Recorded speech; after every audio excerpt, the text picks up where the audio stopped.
Hey guys, Woody the Unexceptional Gamer. It's me going against a full squad on the other side, doing my very best to pull out a win anyway. This is Feedback Friday, a weekly series that's kind of like Mail Monday, but the questions aren't usually about personal crises. It's more of a Q&A type thing. Let's get started. Woody, why is Dan not on Painkiller already anymore? Did he get back at that cop? Alright, for those of you that don't know, I have a friend named Dan. About 3 years ago, Dan got divorced. And this is the situation. This isn't really private stuff. He told the story on Painkiller already. His wife didn't cheat on him in like the physical sense that you normally think of as cheating, but she went online, she shared like semi-dressed pictures. I think she had topless photos that she sent to like this random guy on Facebook, and they would chat and they would have like, sexy talk. You like not quite cyber sex, but like flirty talk, and half-dressed pictures and stuff like that. And it was a legit emotional affair. And they tried to work it out briefly, but they didn't, and they ended up getting divorced. That's Dan's story. The guy that was on the other end is the cop that he's talking about, and he was kind of a pro. Like, he would send a photo of himself with no shirt on and be like, dude, I sent you a photo with no shirt, you need to send me one. And he was just real slick about it, and a full-on douchebag, because he knew that she was married, and he was totally taking advantage of the situation, and just like, he's a terrible, horrible person. Let's just agree with that. So anyway, when he was on Painkiller already, I was, half joking, but pretty much serious. Like, give us the number, give us his, name, etc. We'll make him famous for doing this, because this guy was married, and he still is. This guy is still with his wife. Dan's life has been turned completely upside down in a terrible, terrible way, and this guy is fine. This guy has had no penalty for causing Dan not to live with his children anymore. They do. I mean, he's with them, I guess, 6 out of 14 days, and his wife has 8 out of the 14 days. It's almost an even split. But this guy turned Dan's life upside down, from what was a stable marriage to what is now a divorced situation.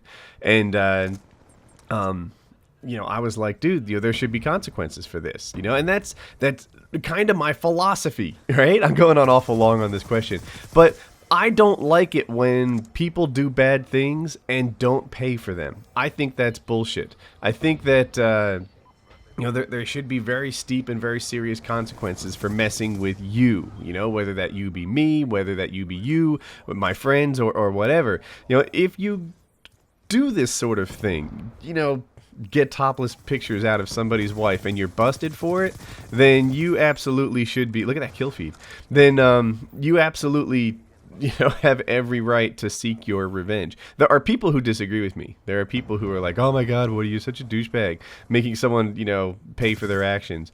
And I say, well, if that's how you see it, go ahead and be beta.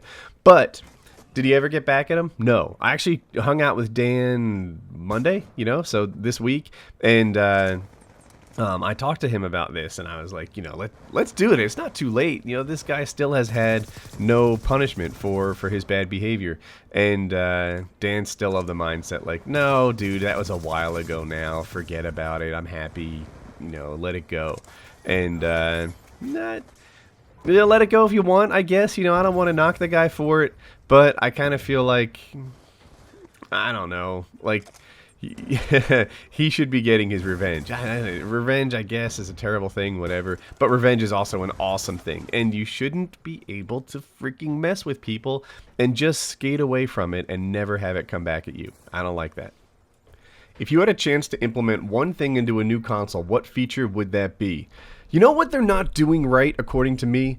They need a good remote. For me, a console is so much more than just a gameplay machine now that I wish it had a good remote. Controlling Netflix with an Xbox controller or a PS3 controller kind of blows. And, the triggers on the PS3 in particular, when you put it down, they're really easy to press. When on the Xbox, the thing turns off every 10 minutes or something like that. That to me is the major problem. Our TV remote, you just press the buttons and the darn thing works.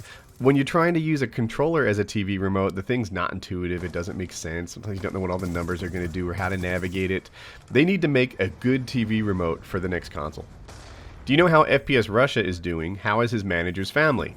For people that don't know, the man that helped FPS Russia get a lot of the guns that he used on the show, he had all these industry connections, and he was just really good at like talking to people and putting together deals that were beneficial for everybody. He died. So that was like this really hard thing for FPS Russia to deal with. I went and hung out with him for a while, and I talked to him a lot, maybe, I don't know, 3 days a week, sometimes 5. And it's funny, I didn't even think about it, but last night was the first time that he didn't even come up. You know, I'm sure he's on his mind every day, but he's getting over it. And you know, he's also getting back on the, you know, making videos platform again too. So you know, how's he doing? Well, better all the time, better all the time. And you know, while this isn't the sort of thing that ever just fully goes away, it will always be, you know, one little patched scar on the quilt that makes up his life experiences.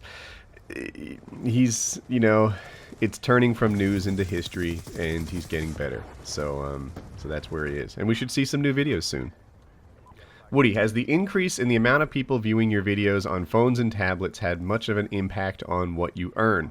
Yeah, it does. You know, for people that don't know, I don't think we don't get paid for mobile views. I don't know why I said I don't think. We don't get paid for mobile views. And I've always just never made a big deal out of that on my channel, you know? I focus on making videos that I think are good and let everything else just handle itself. That is how I run a YouTube channel. And, you know, mobile views, paid views, unpaid views, all that stuff, you know, like, do I have a preference for people that watch on PC without ad block? Well, sure. I mean, wouldn't you? But do I make a big deal out of it? No, I don't. I never do. I try not to fuss about this sort of thing.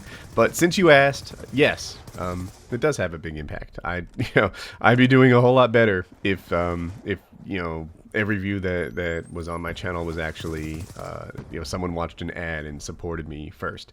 But, you know, I once heard Microsoft say, you know, if anyone's going to pirate our software, if they're going to steal our stuff, we want them to steal ours and not our competitors, right? Because at least they're, you know, at least it means they like their stuff. At least it means, you know, the company's doing something right because they're the software that they chose to steal. Or they're the, you know, software company that they chose to steal from. Not calling mobile users stealers or whatever, but just roll with me here.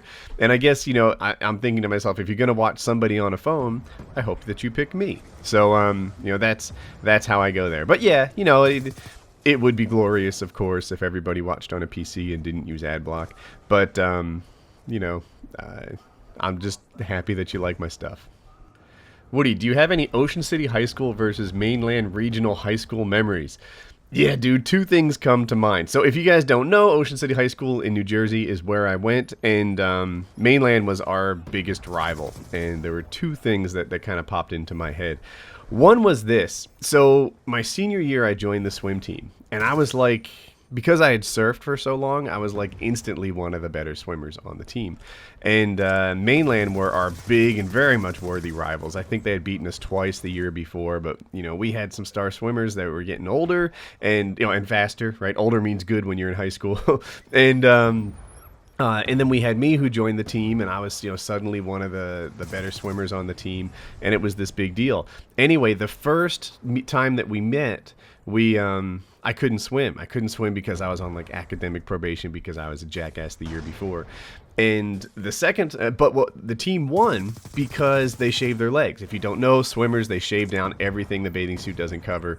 And we shaved our legs, had this advantage, and won a meet against 2 teams that were really pretty much equal. But the second meet, there was no such surprise advantage, right? Both teams were going to come in and take the thing as seriously as they could, like it was an end of season meet. But they had a secret weapon, you know, someone that they didn't have in the first meet, and it was me. And it was really special to me. That was the race where I beat who was my team's former top freestylist.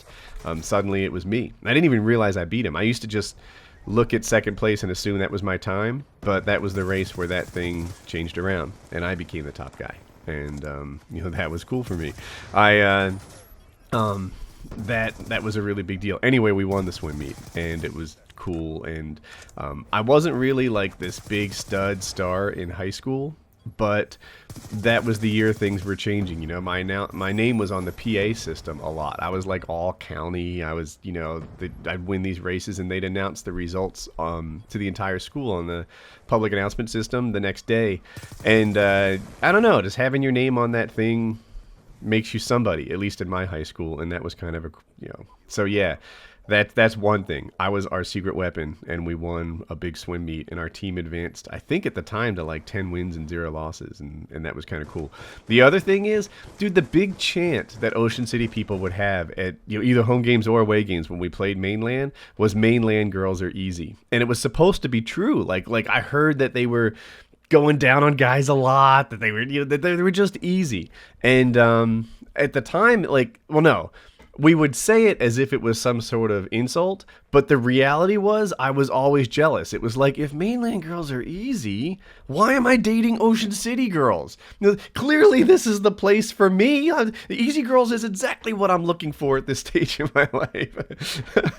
So it's probably not true. And surely, you know, that was forever ago, and it doesn't have any relevance to the girls going there now.